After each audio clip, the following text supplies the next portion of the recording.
হরে কৃষ্ণ। মহাজন কাদের বলা হয়? ঈশ্বর এবং তার অবতারের অংশ বিশেষ, যারা সনাতনী হিন্দু ধর্ম রক্ষার স্বার্থে নিজেদের জীবনকে উৎসর্গ করেছেন। ধর্ম, বিবেক, জ্ঞান, বৈরাগ্য শিক্ষা দিয়েছেন, তাদের কি বলা হয়? মহাজন। আমাদের হিন্দু সনাতন ধর্মের শাস্ত্রে 12 জন মহাজনের উল্লেখ আছে, যাদেরকে দ্বাদশ মহাজন বলা হয়। তার মধ্যে বিশ্বদেব একজন মহাজন।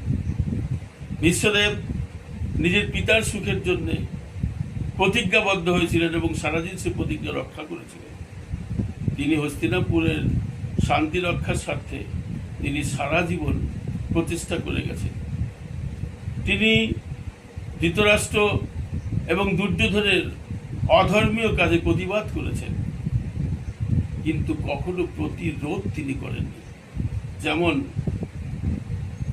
পাণ্ডবদের সাথে পাশা খেলায় পরে তাদের বনবাসে বিতরণ করা, পাণ্ডবদের যৌতুকে হত্যা করার প্রচেষ্টা করা, দ্রৌপদীর বস্ত্রহরণ করা, প্রতিটা ব্যাপারই তিনি প্রতিবাদ করেছেন, কিন্তু প্রতিরোধ গড়ে তোলেননি।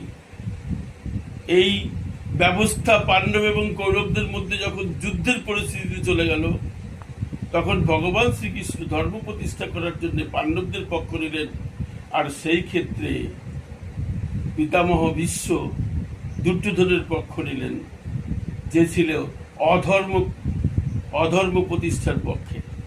তাহলে উনি অধর্মের পক্ষে থেকে ভগবান শ্রীকৃষ্ণের বিরুদ্ধে যুদ্ধ করে অধর্ম প্রতিষ্ঠার চেষ্টাই তিনি করেছিলেন। সেই ক্ষেত্রে তিনি কি করে দ্বাদশ মহাজনের একজন হন? সমস্ত সুধীজনের কাছে আমার নিবেদন, দয়া করে এই বিষয়টা যদি কমান্ডে আমাকে একটু বুঝিয়ে দেন, তাহলে আমি চিরকৃতজ্ঞ থাকব। অপরাধ ক্ষমা করবেন। হরে কৃষ্ণ।